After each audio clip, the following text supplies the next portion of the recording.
د دنیا تقابل ذکر فرمایلی دی. د دنیا او د آخرت نسبت بیان کړی دی چې دین د دنیا په مقابله کې قیمتي دی او لوړ دی. دنیا دا وران ده او حقیر ده، بې قیمت او سپکه هم ده. د دنیا متعلق نبی علیه الصلاة والسلام فرمایي چې د دې دنیا قیمت د الله تعالی په نظر کې د ماشي د وزن برابر هم نه دی. یو سړی مکان جوړوي، هغه ته ښه پته لګي چې په دې باندې څومره خښتې لګېدلي، څومره ورباندې سیمټ لګېدلي او څومره ورباندې د مزدورانو خرچه راغلې ده، نو د لاګت پته هغه ته لګي. دا دنیا یو کور دی او د دې جوړولو والا الله دی. موږ د الله نه تپوس وکړو چې د دې قیمت څومره دی. نو الله تعالی فرمایي لو كانت الدنيا تزن عند الله جناح بعوضة ما سقى كافرا منها شربا. کچری د دې دنیا قدر او قیمت د الله تعالی په نظر کې د ماشي د وزن برابر نه وي، نو کافر ته به یو ساس کې اوبه نه وي ورکړی. د الله په نظر کې د دې دنیا قیمت د ماشي د وزن برابر هم نه دی. دا خو د دنیا قیمت دی. د دې په مقابله کې د دین قیمت، د آخرت قیمت. نو قرآن دی راځي جنت عرضها كعرض السماوات، چې د جنت پلنوالی او اوږدوالی د ځمکو اسمانونو نه زیات دی. او نبی علیہ السلام فرمایي چې داسې لس دنیاګانې شي او هغه ته خاصې کړي، قیمت یې راوځای کړي او په هغې باندې ته په جنت کې ځمکه اغشتل غواړې، نو یو لیس ځمکه ورباندې نه کېږي. د لسو دنیاګانو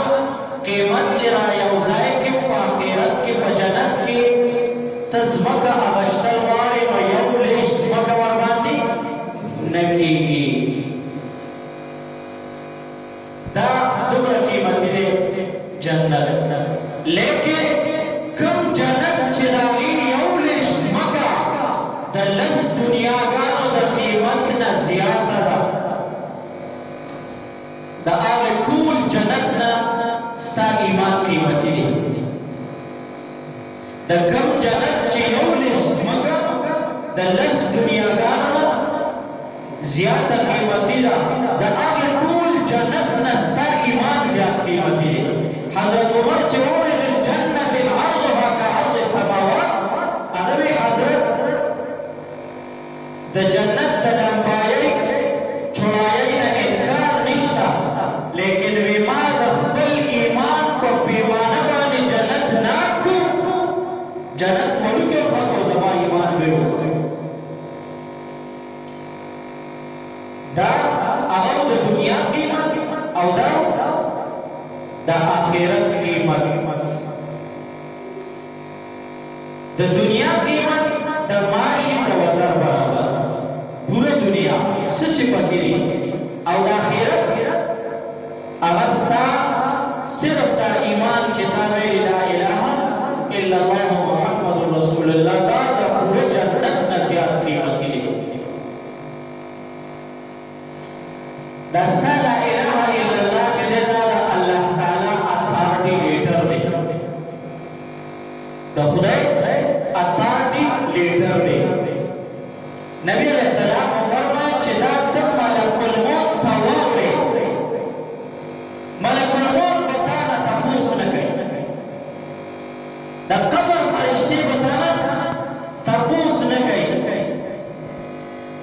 د قیامت د دهشت نه به ته خوفزده نه یې دغه اپارټیلیټر به تر کومې پورې کار کوي من کان آخر کلامه لا اله الا الله دخل الجنه جنت داخلېدو پورې چې چا ملک الموت ولیدو او دا ووایي چې لا اله الا الله ملک الموت دنه تپوس نشي کولی د قبر فرشتې دنه تپوس نشي کولی د قیامت د سختۍ نه به دی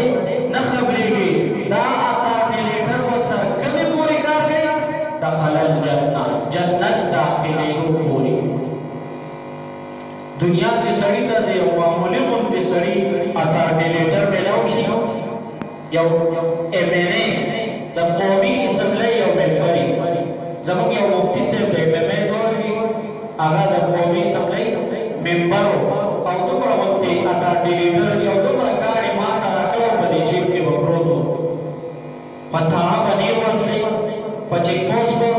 نه ورتلی په کوم ځای به چې ورغلې او هغه کارډ به دې ته یو معمولي MNA کارډ او چا به دې مخامخ کړو په دواړه لاسه به ده SHO سلام کولو او په دې قومي اسمبلۍ کې به داسې ګرځېدو لکه سړی چې جهانګیري بازار کې ګرځي قومي اسمبلۍ ته به چې تللی و کار به ته اسمبلۍ ته تللی شو په اسمبلۍ کې به ګرځېدو دا د یو MNA اپارټیلیټر ورسره او دا لا اله الا الله دا د الله تعالی اپارټیلیټر دی چې دا اپارټیلیټر در سره وي د قبر فرشتې ته په دواړو لاسه به څه چل کوي سلام کوي تر کومې به دا اپارټیلیټر کار کوي د دنیا د MNA اپارټیلیټر خو قومي اسمبلۍ پورې کار کولو هغه د الله پیغمبر فرمایل دخل الجنه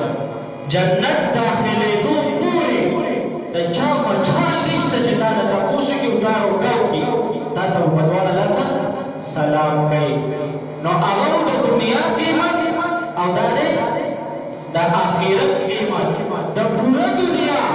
او څه چې په دې کې دي دا د ماشي د وزن برابر او ستا صرف لا اله الا الله دا د جنت نه هم زیات قیمتي دی نو